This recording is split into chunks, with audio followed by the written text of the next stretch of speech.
Musta? May pangmalakasang anime na naman tayo ngayon. Like and subscribe ka na rin para maibida mo sa mga tropa mo. At huwag kalimutang i-all ang notification bell nang lagi ka pong updated sa ating uploads. Salamat! Abat kung na-miss nyo si Mash ay eto na ang katukayo niya. Sa isang lugar na kung tawagin ay Rigarden Magical Academy, isang prestihiyosong lugar para sa mga pinagpalang magician, habang ang bida natin ito nasa dungeon kasama ang kanyang mistisaang pusa, nang gamit lamang ang kanyang espada since di nga raw siya nakakagamit ng magic. Edward Serfens, pangalan ng poging professor na ito na nagtuturo sa isang klase kasama ang ating bida, na nagngangalang Will Surford. Walang ano-ano'y tinawag na nga nito si Will sa harapan ng klase para gawin ng isang magic, ngunit sa kasamaang palad ay ulats talaga sa magic itong binata. Dito na nga siya pinagtawanan ng kanyang mga kaklase, dagdag pa itong professor nila at ka-basic na nga lang daw na magic ay di pa raw magawa nitong walang kwentang bida natin.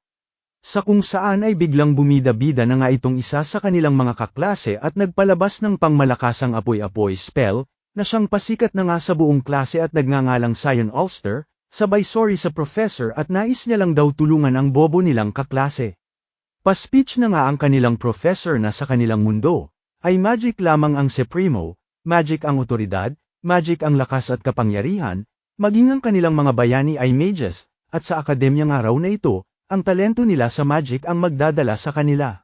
Di tulad ng iba na walang talento at puro lamang libro, pero di naman makagamit ni isang spell ni Anino, at tila mas may pakinabang kung aalis na lamang sa akademyang ito, pasaring na nga nito na lubos dinamdam ng bida nating binatilyo.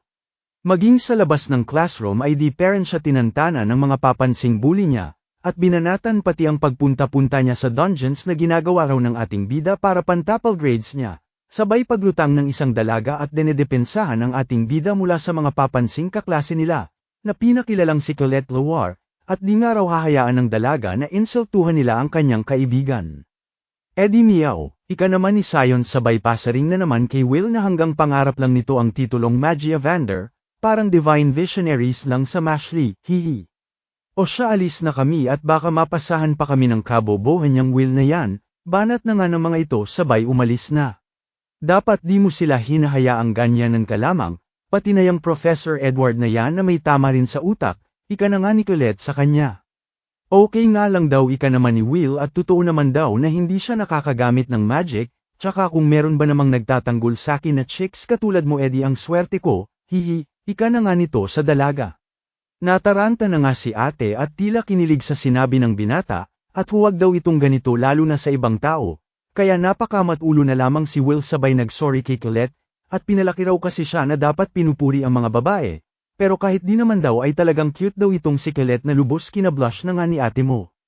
Muni-muni na nga itong bida natin at ang ganda raw ng araw ngayon, na agad sinang-ayunan naman ni Colette at salamat nga raw sa Magia Vander na nagpapanatili nito. Kwento mode na nga si Will ukol noong unang panahon daw, kung saan wala pang alam ang mga tao sa langit. Noong mga panahong binabalot pa ng kadiliman ang buong mundo at hawak ng masasamang celestial host, hanggang sa may 5 wizards ang nagpasya ng labanan ang mga ito, tinalo ang mga ito at nagcast ng seal sa langit na siyang nagdala sa mundo ng kapayapaan. Ang Magia Vander, titulong pinasa na mula pa noon, sa mga natatanging pinakamalalakas. Na siya nang ang pangarap ng lahat na makamit at natatanging karangalan para sa isang mage. Sa tingin mo yung Ice Maiden Wand na si Albus Vina ay binabantayan tayo ngayon, singit na nga ni Colette, ayon naman kay Will ay sigurado raw siyang lagi silang binabantayan ng nasabing maiden, sabay pa flashback sa nakaraan kung saan pinakita na tila kababata ito ng ating bida, na tinawag nitong Alferia, at pananggakwan na sabay silang magiging Magia Vander at aakyat sa tower nang makita ang tunay na sunset sa likod ng seal. Sa kanya ay naging pangarap na lamang ito ngunit iba kay Alferia na naging pinakabatang Magia Vander, habang siya ito walang talent pero kailanman hindi raw sumuko na panghawakan ang kanilang naging pangako, at sisiguraduhin niya raw na matutupad ito ng kasama si Alferia. Pasaway kang hype ka, banat na nga sa kanya ng professor na nagngangalang Werner Nordgram at pinapagalitan siya sa muli na naman niyang pagpunta sa dungeon nang hindi nagpapaalam, at umabot pa nga raw sa ikapitong palapag-aba at gusto na raw talaga mamatay ni Will, dagdag pa nga nito. Sorry na professor, ika naman ang ating bida sabay tanong kung ilang credits daw ba nakuha niya ngayon, bagamat gigil ay sinagot naman siya nito, at 2 credits nga raw ang matatanggap niya para sa napatay niyang halimaw. Yehey na nga si Will pati na ang kanyang pusa, ngunit nagpaalala itong professor niya na hindi raw pwedeng lagi nalang ganito, at dapat asikasuhin ni Will ang kanyang academics, na kinabibilangan ng writing, spellwork at praxis, para makaipon ng credits, at since di nga raw makagamit ng magic ang ating bida ay olats na ito sa spellwork credits. Kaya nga po ako nagfo-focus sa praxis, ika naman ni Will kung saan nakukuha niya ang kanyang credits sa dungeons, sabay sapla ng professor at matagal niya na nga raw itong sinasabi sa bida natin, na ang pag-advance sa pamamagitan lamang ng praxis ay lubhang imposible. Well anyway mag-focus nga raw muna ang bida natin na makagraduate bago pa ang Magia Vander nito, lalo pa raw ngayon nakakailanganin pa ni Will ng 4 na credits bago matapos ang linggong ito. Lubos na taranta na nga ang ating bida at may 2 araw na lamang siya sabay labas ng kanyang notes para maghanap ng halimaw na magbibigay sa kanya ng 4 na credits. Walang ano-ano'y nagparinig na nga ang kanyang professor na may nababalitaan daw na halimaw sa bandang ika-6 na palapag ng dungeon, na kung tawagin ay Baskerville. Napayakap na nga lang ang ating bida sabay nagpasalamat sa professor, ngunit di nila namalaya na may nakarinig sa kanila sa pinto, ang bida-bidang estudyante nagigil sa ating bida, si Sion at planong unahan na si Will sa halimaw nang di na ito makaabot sa quota ng credits niya at ma-expel sa akademya. Rumekta na nga ang baliw kasama ang mga tropa nito sa nasabing palapag ng dungeon, habang itong si Will naman ay kasama ang kanyang pusa na nagngangalang si Kiki.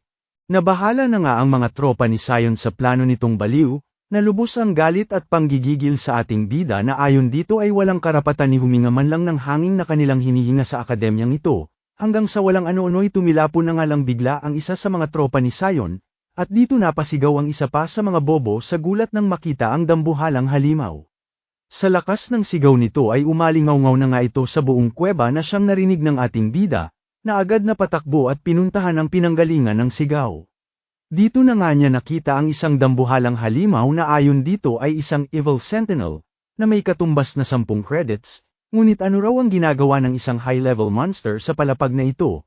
Pagtataka na nga ni Will, pati na at bakit daw nandirito ang kaklase nilang si Sion, di na nga magkadi-ugaga sa taranta ang bida-bidang kaklase niya at waepek ang mga apoy-apoy spell nito sa kaharap na halimaw, na ayon kay Will ay sadyang walang tsansang manalo sa isang evil sentinel.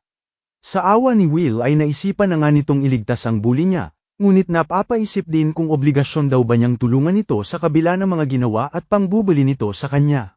Dito na nga niya naalala ang kanyang kababata, kung saan ikanito sa kanya na alam niya raw sa sarili niya na siya ay mabait at mas matapang kaysa sa lahat, at siya ring pinanggalingan ng kanyang minamahal na Goggles. Walang ano-ano'y to the rescue na nga siya kay Mang Tangang Sion, gamit ang kanyang pambihirang bilis sabay hinarang ang atake ng Evil Sentinel. Samantala, biglang sugod naman itong si Professor Edward kay Professor Werkner para humingi ng tulong at pumunta nga raw ang pasaway niyang estudyante kasama ang mga tropa nito sa dungeon. At kung maaari ay gamitin daw ni Professor Werkner ang kanyang familiar para mahanap ito. Nang tanungin ni Professor Werkner kung saang palapag ito ay sinabi na nga ni Professor Edward na sa pang-6 na palapag. Napangiti na nga itong si Boy Labo at di na nga raw nila kakailanganin ng familiar dahil nandoon daw ngayon si Will. Pambihirang bilis at lakas na nga ang ipinamalas ni Will na halos di makasabay ang kalabang halimaw, na siya na nga nitong kaliwat kanang inaatake, na lubos nagpatamimi na nga kay Sion at di makapaniwalang si Will ang kanyang nakikitang nakikipaglaban.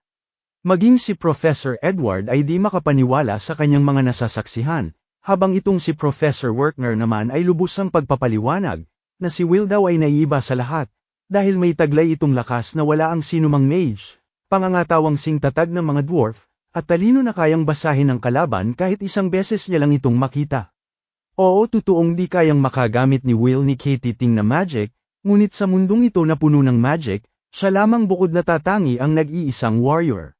Nasa isang hampas lamang ng kanyang espada, ay kayang lampasan kahit kidlat ni mama mo. Ayun nga at binasek lang ni Will ang kalabang Evil Sentinel, sabay abot ng kanyang kamay sa nagulantang niyang kaklase, at kung okay lang daw ba ito. Anong kalokohan ito, ika naman ni Professor Edward, at paano ang isang walang magic na tulad ni Will ay nalampasan ang ganitong klaseng halimaw, sabay walk out si Tanga. Nang makabalik si Will ay wala naman ang nagawa si Professor Werkner kundi bigyan ito ng 10 credits, kaya happy-happy na naman ang ating bida pati ang Kiki niya. Pahapi-hapi na rin po ng like at subscribe ko mga idol, damay nyo na rin po TikTok at Facebook ko, andyan link sa profile ko. At syempre bilang ganti sa mga solid supporters ng Recap Candy ay may pag-giveaway po ako ng 1K every month po ito. Comment, like, share, at syempre pinaka-importante subscribe ka lang po, mas malaki chance ng active po sa comment section, hihi, salamat.